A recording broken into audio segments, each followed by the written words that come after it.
Welcome to a joint event between the Royal Conservatoire of Scotland and the Royal Society of Edinburgh. My name's Jeremy Smith. I have the honour of being a fellow of the RSC, and I'm sort of facilitating and convening this little event, which I hope will be of interest to you all. It's a topic which derives a lot from COP26, the recent event we just had, and the climate change emergency. But it also is a moment to ponder and reflect on the ways in which we communicate research and scientific experience and scientific work. And that notion of communication is at the heart of what it is we're going to do today. There's going to be I'll tell you a little bit about how we're going to organize today. There is going to be a little overview of one of the projects going to be provided in a minute or two. Then there'll be a short film, and then there'll be a question and answer session. And we're keen that you and the audience will be taking part in this using the Q&A function. And if you're not familiar with that, you'll find a little button at the bottom of the screen, which is sitting down below. And if you click on that, the Q&A button, you'll be able to pop in your questions. I'm being assisted by our genial RSC team, who will be helping us undertake some of these activities. So that's a great thing to have. If you require subtitles, you can turn these on using something called the Otter AI function at the top of the Zoom screen, which I think you'll find up there. I think it's a little box, isn't it, at the top left-hand corner? You'll find little boxes up there and you can click on that. So that's helpful. There's also going to be a British Sign Language interpreter, BSL interpreter, who'll be on screen throughout the panel discussion, since we're going to be engaging in particular with these questions of sign language. And that's Paula, who I can see is already actively taking part in our activity. Okay, well, I'm now going to work my way around the screen as I have it. So it'll seem a bit peculiar maybe in the sequencing, but I'm going to ask everyone to say a couple of words about themselves. The first person who appears on my screen is Rita. So would Rita say a couple of words, but she'll be doing so, I believe, in sign language. Hello, my name is Rita McDade, as you can see from the gallery. And I work in the Royal Conservatoire of Scotland, the RCS. I've got numerous roles, do translation work, teaching, coordinator, and I'm also involved with the dramaturge. Thank you, Rita. That's great. Thank you very much. The next person on my screen is Mick. Hi, my name's Mick Duke. I'm a playwright and theatre director, and occasionally a dramaturg. And I was working as a freelancer on the what we mean when we talk about change project. I was there as a writer to support devised and improvised texts, some of which has ended up in the film. Thanks, Mick. The next one is Claire. Hello, everyone. My name is Claire, and I lead a course called the BA Performance in British Sign Language and English course, which is in the Royal Conservatoire of Scotland. And my background is as an actor and theatre maker and director. Thanks, Claire. The next one I've got is Antonella. Hello, everybody. I'm a professor at the University of Edinburgh. I do research on bilingualism and language learning at all ages and in all modalities. And I'm also the director of the Centre Bilingualism Matters, which is a public engagement center that tries to communicate research to people in society. And we train researchers to communicate science clearly to different people. And finally, I've got Leslie. Hello, my name is Leslie Maben. I am an environmental social scientist. I have a background in geography. I'm joining today in a personal, not an institutional capacity. We are interested though in climate change communication and how you engage with the public and with society on the science behind climate change. Thanks very much, Leslie. As you can see from today's event, it's very informal. So we hope to open up for discussion in all sorts of ways. Okay, well, I'm now going to turn to Claire, who's going to give a broad overview of the project, which we're going to be starting today's discussion with. When, who, what, and why. So Claire, if you could unmute and go for it. Yes, I think that also, though, Jeremy, that was the trailer and not the full film. So I think there is a full film to be viewed, which is about 12 minutes long. So I'm very happy to speak a little bit about that fuller film, and then maybe we can watch that after I chat. So we're getting. We're getting there. That's the only link I've been sent, so I haven't got any others. Okay, so let me say a little bit about it before we hopefully get the longer film. So as I mentioned at the beginning, I run a course at the Royal Conservatoire of Scotland. So this is a course that was set up in 2015, and it's the only course in the UK and one of only a few in the world that's set up to train deaf and hard of hearing actors and theatre makers. So for the last 7 years, we've been experimenting and working in BSL and English and looking at how we make theatre and how we communicate meaning on stage. I work very closely with Rita, who, as she mentioned, is a dramaturg on the programme and has also just been commended for excellence in dramaturgy through the Kenneth Tynan Awards. So well done to Rita for that. And we've worked closely on a number of projects. A few years ago, we were asked to do an exchange project with a drama school in Hanover, and that was a multilingual exploration of making new work. And that was, I think, 2 days before every country started to shut down. We were supposed to be doing that live and in person, and we turned that into an online project.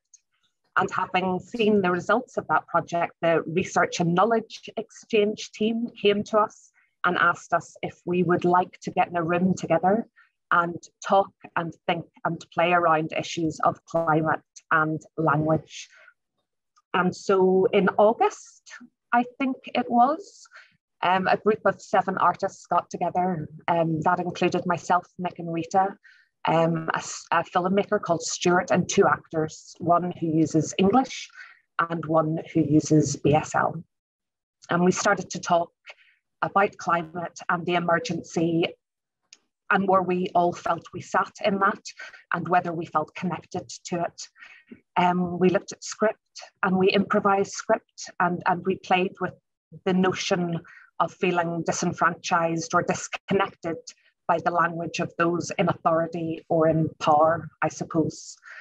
Some of the information that we were reading felt like it wasn't information that was hitting us or making us feel included, whether we were BSL speakers or English speakers. I don't know, Mick or Rita, if you want to add anything in to that as a brief description of the week. If I may, Jeremy, just for a moment. Yes, the very helpful thing about the week was having the room. So thanks for the resource and the support, having the space for a week to just concentrate on what we made of this particular aspect of an enormous issue.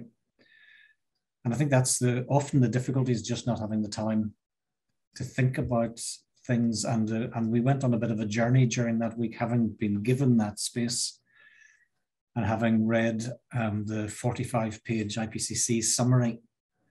And I think we came into the room feeling, how on earth could we possibly engage in the language the report was written in, never mind engaging with BSL users to extend that information outwards. I think we felt a bit daunted.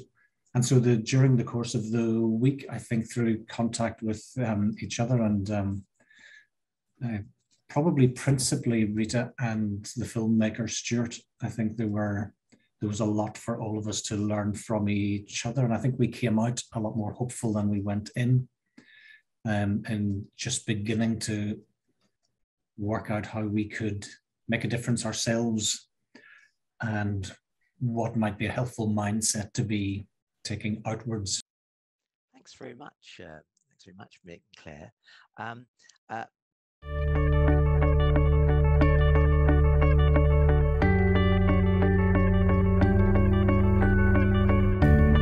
We wanted to get into a room with a lot of different artists and talk and explore ideas of climate and language.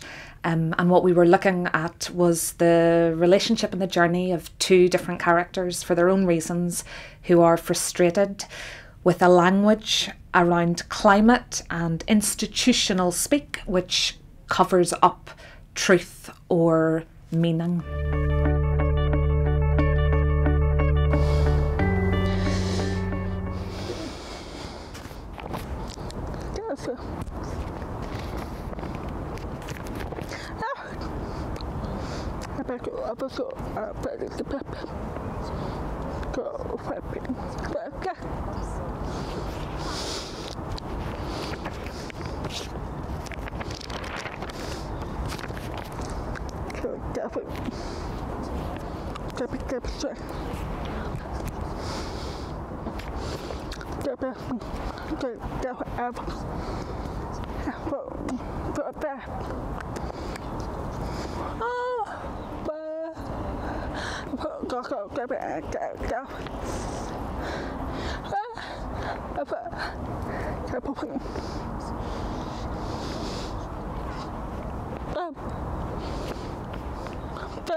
And when we were looking at the translation process and what that means and how that works, you know, if the language that we start in is impenetrable to me, and then that's going through a translation process to arrive at someone who's taking that in a second language, that's never going to work. That's not about actually wanting to meet someone on their terms or engage and meet halfway.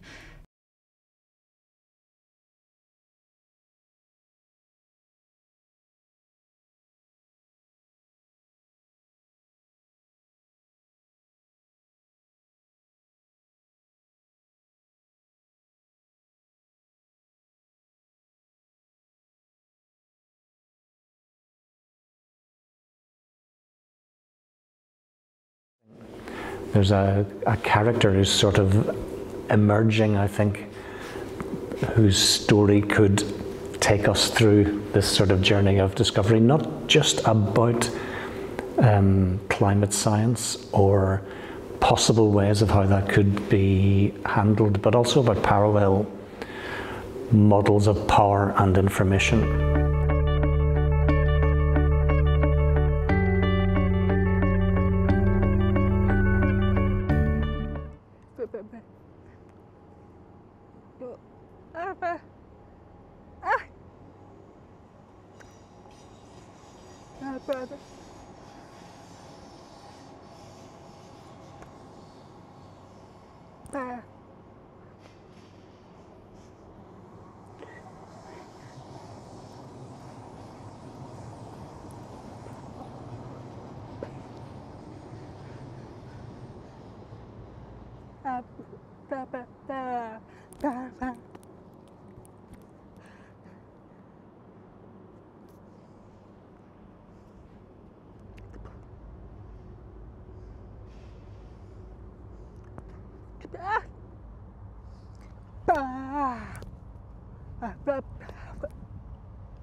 Dave, your Dave, is going to bring his micro-affinity forest to talk about that.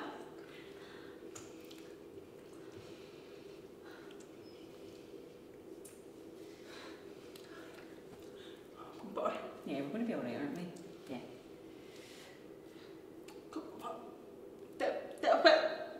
We'll do more next week. Yeah, definitely. Yes. Soon. Yeah. Tomorrow? Yeah, definitely tomorrow.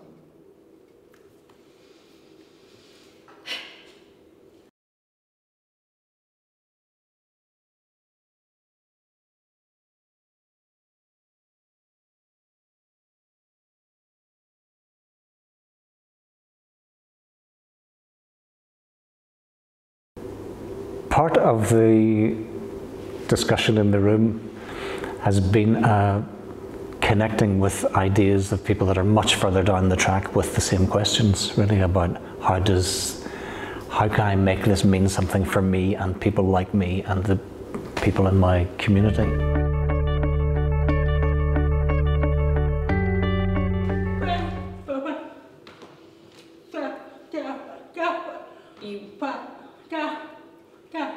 So the time is now. We're going to do something, me and you.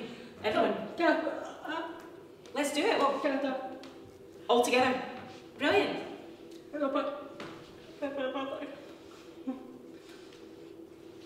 Because before, when we were confused, we didn't understand it. We were confused before. Me and you, yeah, we couldn't be bothered with it. It was all done. Stressful, but now we're going to work on something together now, right now. Get together. A team of us. We can drive where we're going to eat. Are we going to have a different way of life? Is that what you're talking about? If the process of translation means we have to get better at saying what it is we need or what it is we want, then I'm really up for that, because I think we need more of that in terms of how we communicate at the minute. I think sometimes we talk about notions of access and access requirements and accessible materials, which is all very important.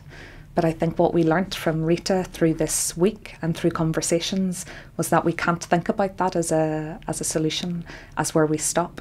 That actually it's about individuals meeting each other, adapting to each other, and through that learning something and being able to move forward, rather than it being something that we do and we provide that doesn't actually enable a journey.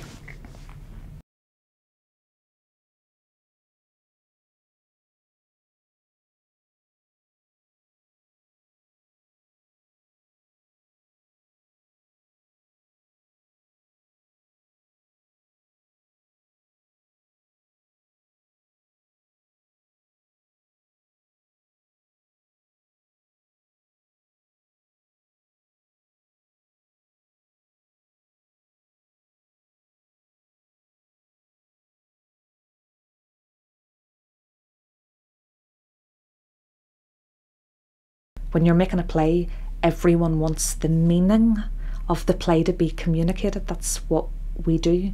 So if we're not having these conversations about what's authentic for you, what works for you, how would that actually happen, then we're not doing the right work. So that's where I would like to get. I'd like to create something where we have a BSL user and an English speaker together looking at this journey of what language does to them and what progress we can make in a way that feels real and true.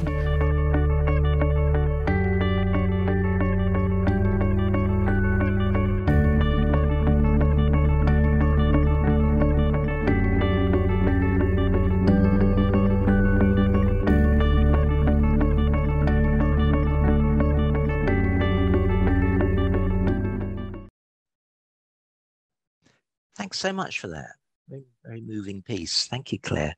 And my apologies again for that little hiatus that took place, a brief interruption in Zoom world, which I'm fear we're all so used to these days.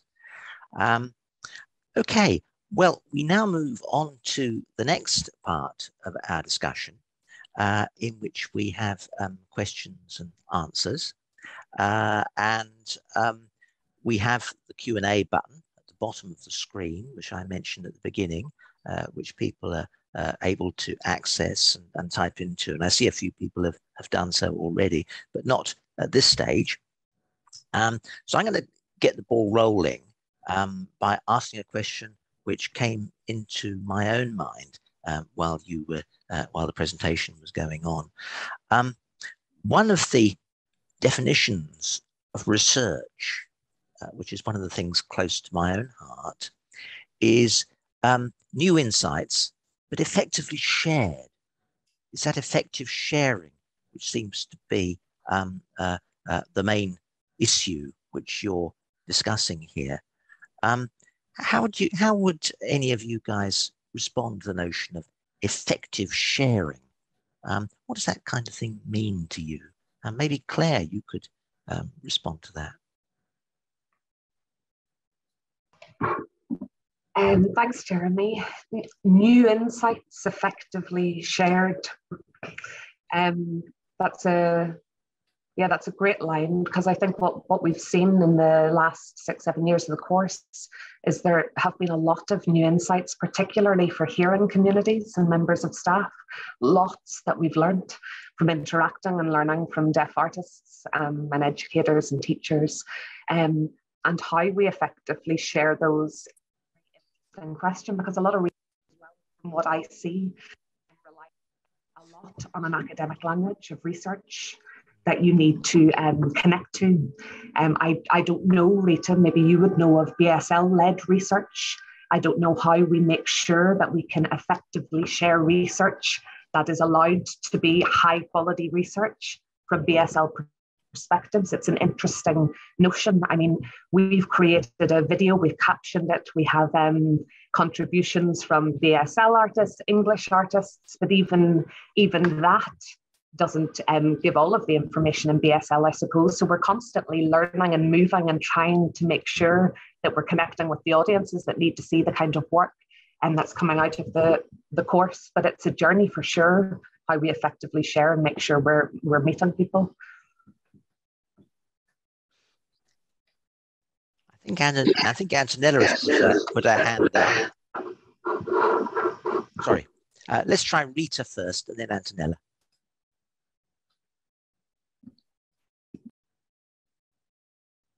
It's very interesting because you're talking about language and research, and also we're talking about communication. So first issue really is, the information's there and it's in English. And I mean, that is, everything is very strongly based in English, from all over. It's English. That is primarily what it is. So we're looking at, changing attitudes and using BSL, but a lot of things depend on, have been dependent on what's been traditional, the traditional way that we've followed. It's just been passed on and passed on. And nobody's really trying to, maybe think out of the box, give something new a try, because obviously that involves taking a risk, and then if things work out, great. And then if it doesn't, then we have to think, right, okay, consider the fact it didn't work. How did it not work?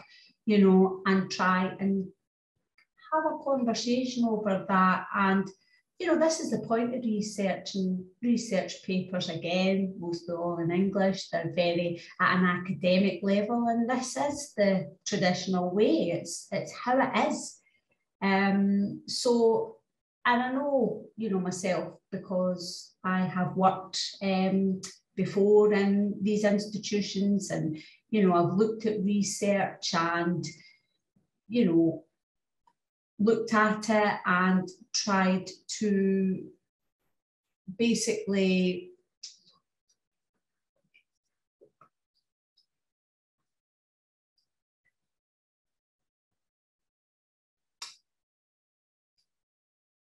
implement, that was the word, right?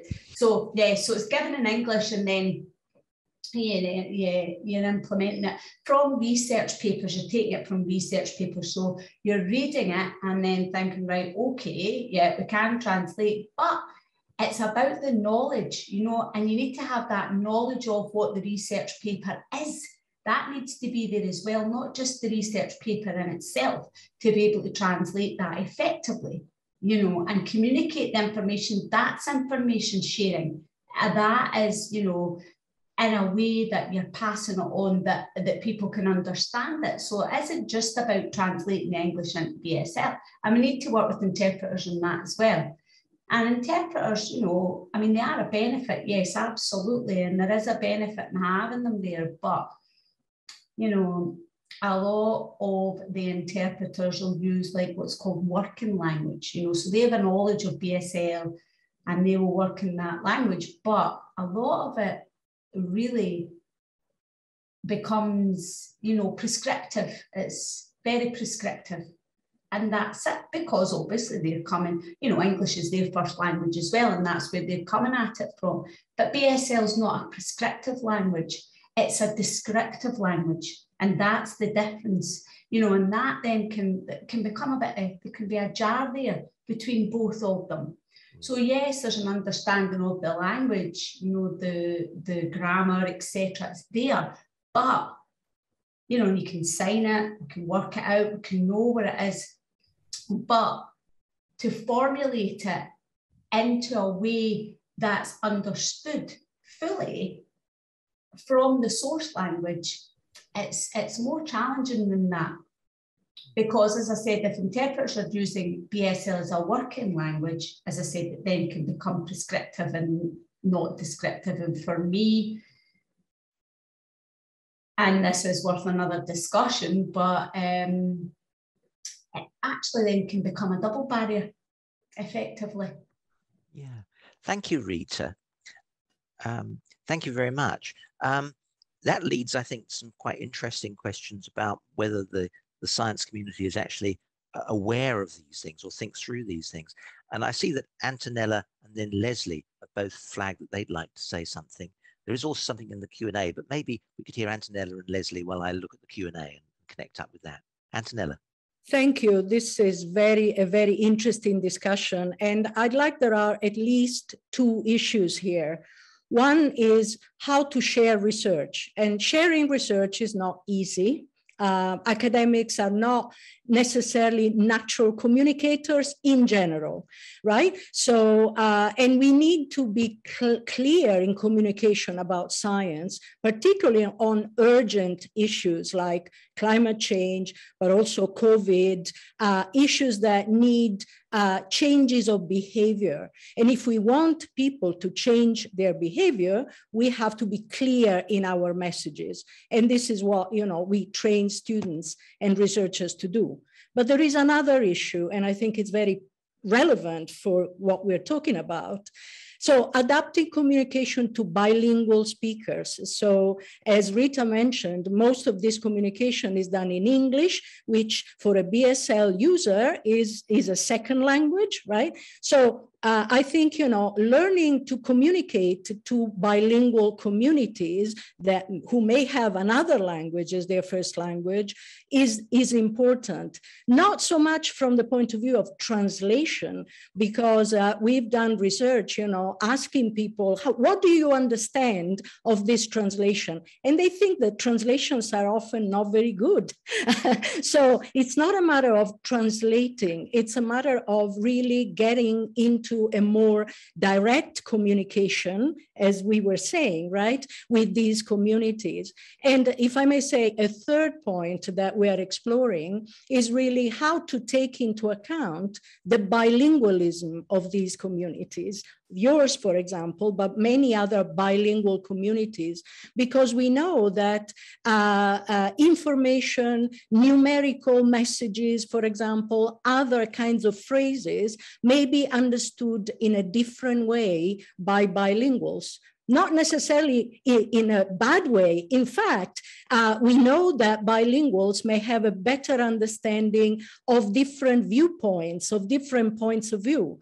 So we're doing a pilot research, for example, on how people understand COVID information, right? And we are trying to see whether bilinguals understand this information in such a way that avoids polarization of opinions, which we know, can end up in aggressive no-vax attitudes and so on, precisely because bilinguals, all bilinguals, regardless of the languages, can have a better ability to understand different points of view. So it seems to me it's a very interesting field. We have to be clear. We have to learn to communicate research to general audiences. We have to learn to communicate research to particular communities of bilingual speakers. We have to learn to understand the difference between bilingual understanding and monolingual understanding of communication. Thank you, Antonella. Yeah, following the science. There's an expression we've heard maybe a little too often, but let's see what Leslie has to add to this. I would add that the reverse is also true, and that the climate science world is not well set up to bring in knowledge and experience from people who do not communicate in English, and especially do not communicate in the written scientific language of English. So I was interested to hear Mick earlier talking about the IPCC reports. And the way the IPCC works is it synthesizes peer-reviewed science.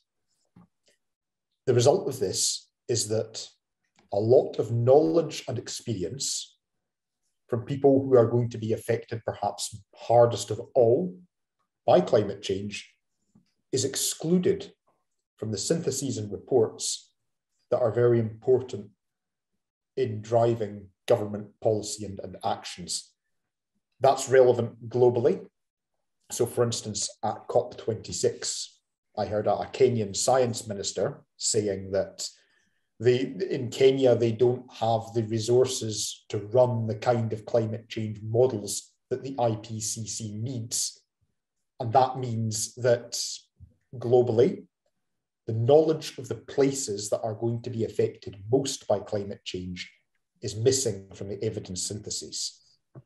And I would argue that that's just as relevant to experience and knowledges that are not written in English and perhaps are not expressed in the kind of scientific language that the IPCC relies on. So I think this is a huge issue, and it's equally relevant for the whole breadth of experiences for how we bring in things like sign language, deaf, non-hearing experiences of a changing environment. There is a huge gap in the science and policy understanding of this, I would say.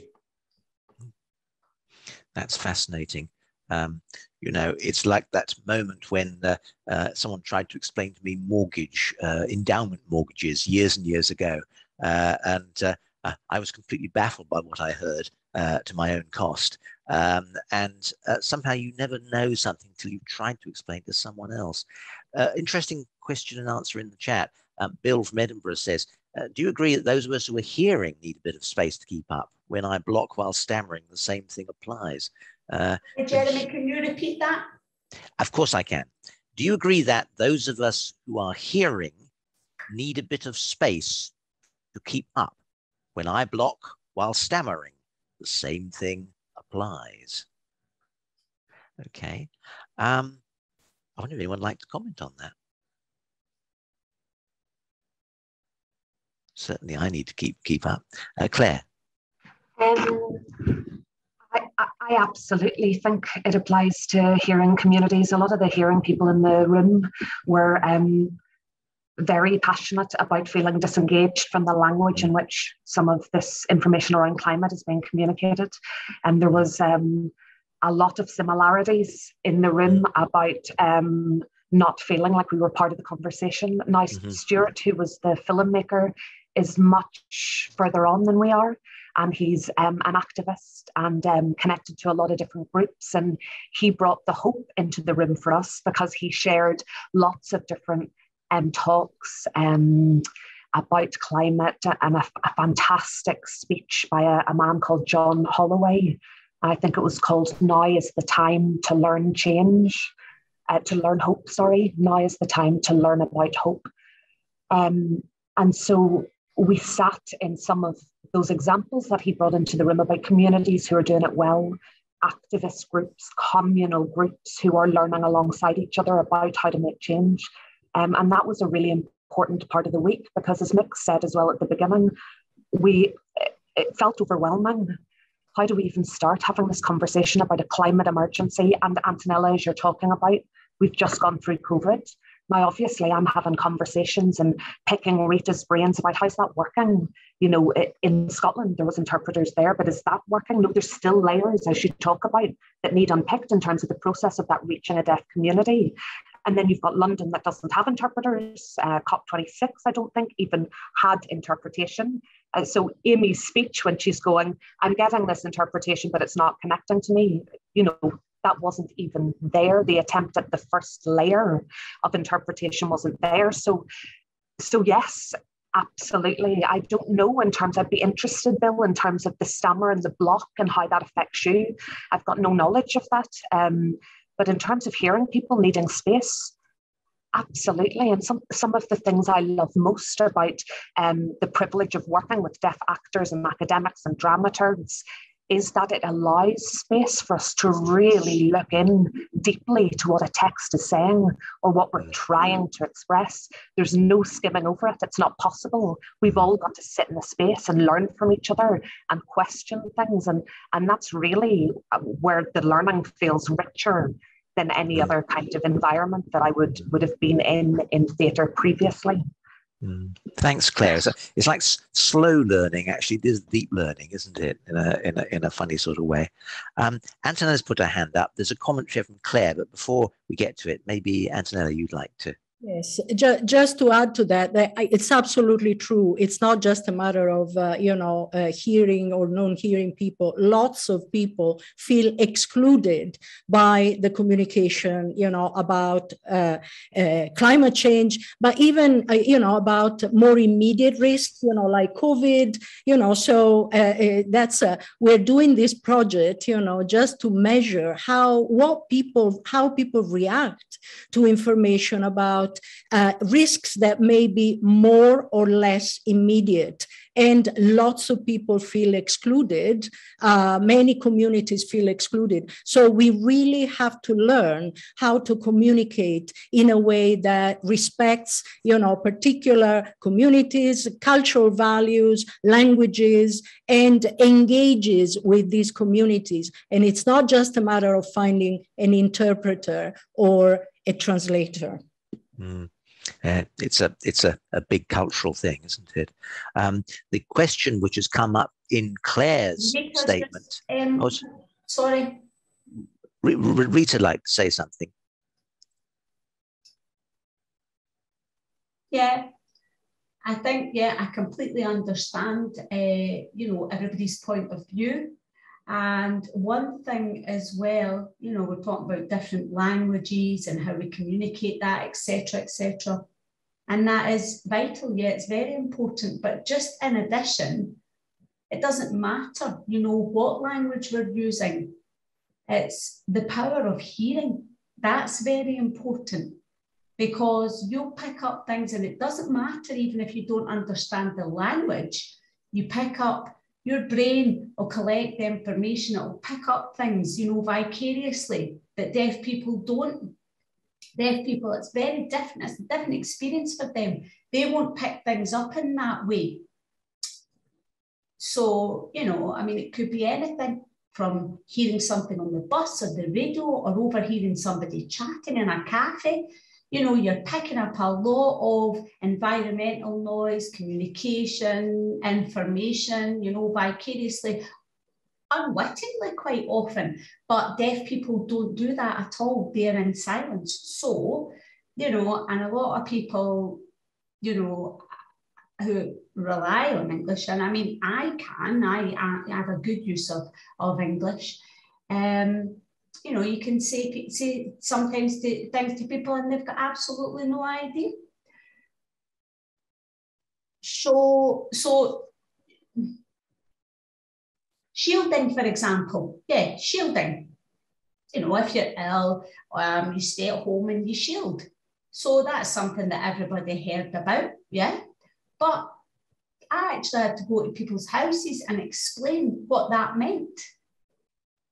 And one deaf person says to me, is that because it's cold? And I was like, no. I had to explain, no, you have to stay at home if you're ill and at risk. Oh, well, how do I get out for food and things like that?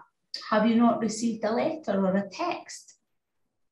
You can do that. You can text out, you can order, and you can have food delivered.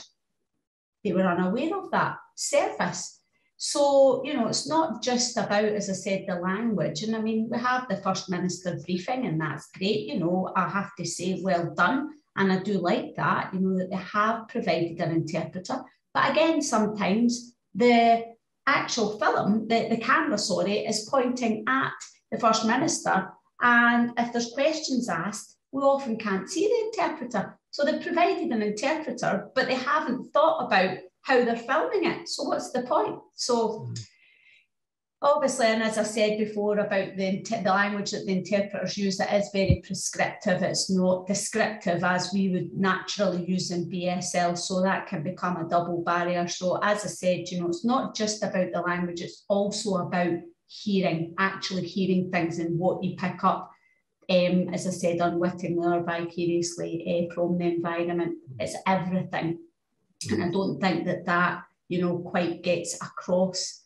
You know, you've got that bank of information, things, vocabulary in your head, and that is built on, you know, and things all come together from that. Deaf people don't have that. I don't want to cut you off there, because that sounds an interesting thing we could pursue. But I see there's a question from Claire. I don't want to lose that before we wrap up. She says this: I don't know very much about BSL, so appreciated the comment earlier that it's descriptive rather than prescriptive. Building on Leslie's point and Claire's just now, I wonder about the extent to which BSL is able to convey the science.